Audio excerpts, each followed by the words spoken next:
Hello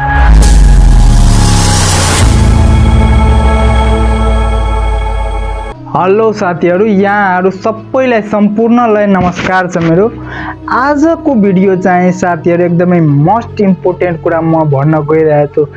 अब second सेमेस्टरको engineering तिर semester wise एक्जामको चाहिँ के भयो भने सेकेन्ड सेमेस्टरको एक्जाम आइसकेको छ भने हामीले इयरली एक्जाम जस्तै मेडिकलहरुको एक्जाम भन्नु पर्दा मेडिकलहरुको एक्जाम भनेको जस्तै एचए भयो, फार्मेसी भयो। अब मेडिकल तिर कुन चाहिँ सेक्टरमा सेमेस्टर वाइज पनि हुन्छ, जस्तै भेटनरीहरुमा चाहिँ सेमेस्टर वाइज हुन्छ भने अनि उता चाहिँ के हुन्छ भने इयरली हुन्छ।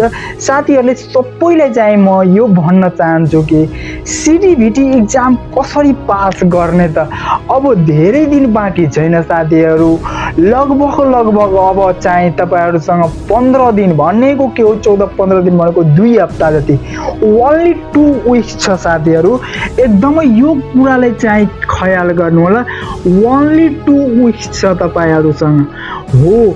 यदि अहिले पनि तपाईहरु सुतिराख्नु भएको छ भने उठ्नुस्, अहिले पनि केही भएको छैन, 2 हप्तामा चाहिँ मान्छे पास गर्न सकिन्छ। म आफ्नो एक्सपिरियन्स भन्दैछु साथीहरु। यदि पक्कै पनि तपाईहरु पढ्नुहुन्छ अहिलेदेखि 15 दिनसम्म भने म त भन्छु सेकेन्ड सेमेस्टरमा इन्जिनियरिङ फ्याकल्टीको विद्यार्थी भाइ बहिनीहरुलाई भन्न चाहन्छु कि 4 वटा सब्जेक्ट पढ्नुपर्छ। 4 वटा सब्जेक्ट 15 दिनमा मजाले पढ्न सकिन्छ हो।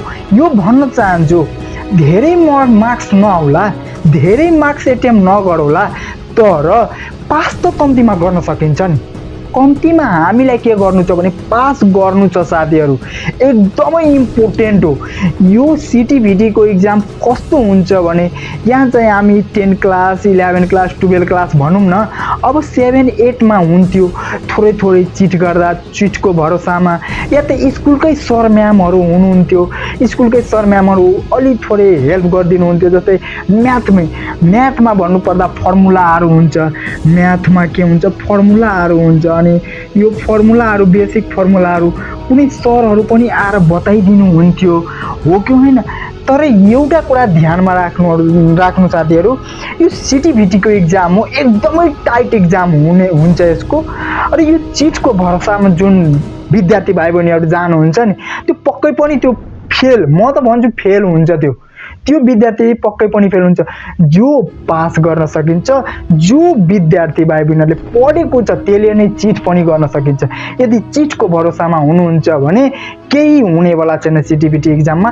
त्यसैले भन्छु विद्यार्थी भाइ बहिनीहरुलाई एकदमै अहिले पनि तपाईहरु चाहिँ उठ्नु भएको छैन भने म यहाँहरुलाई चाहिँ भिडियो बनाउँदै छु र यो भिडियोमा चाहिँ जोश जागर देखाउँदै छु। किनभने तपाईहरु उठ्नुस्, पढ्नुस्, 2 हप्ता छ पढ्नुस्, एकदमै तयारी गर्नुस्।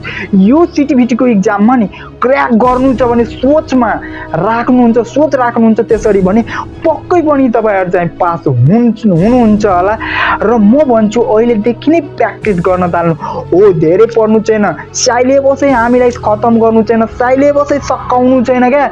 मात्र हामीले इम्पोर्टेन्ट क्वेशनहरु साथीहरु, इम्पोर्टेन्ट क्वेशनहरु हामी चाहिँ के गर्छौं भने यहाँ हेर्छौं र गर्छौं है त साथीहरु। यदि तपाईहरु चाहिँ मेडिकल तिर हुनुहुन्छ या त इन्जिनियरिङ फ्याकल्टी तिर हुनुहुन्छ भने केही सरोकार छैन। फ्याकल्टी जुन पनि होस्, एक्जाम सिटिभिटी ले लिइरहेछ, एक्जाम सिटिभिटी को एक्जाम जहाँ पनि होस् टाइटै हुन्छ।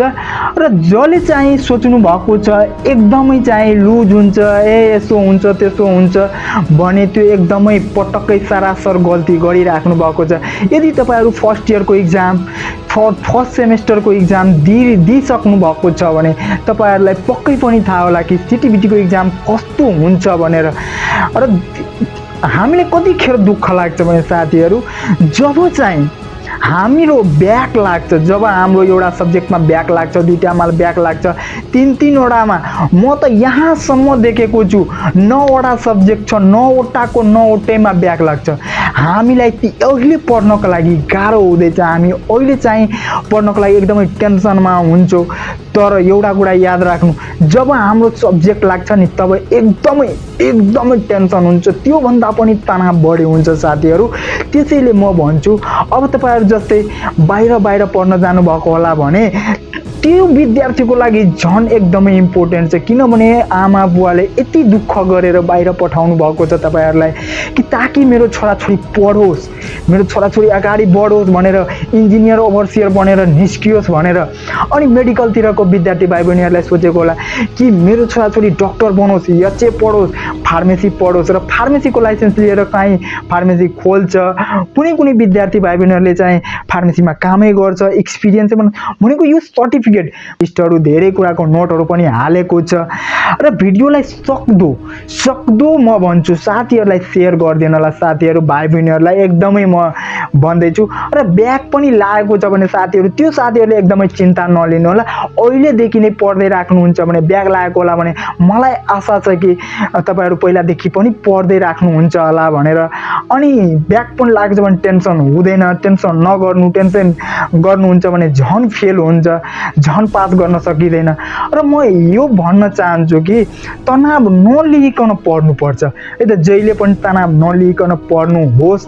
अब साथीहरू अब म सेकेन्ड सेमेस्टर यहाँ लेखेको छु। भर्खरै चाहिँ भिडियो चाहिँ मैले हालेको थिएँ म्याथको चाहिँ स्ट्याटिक्स।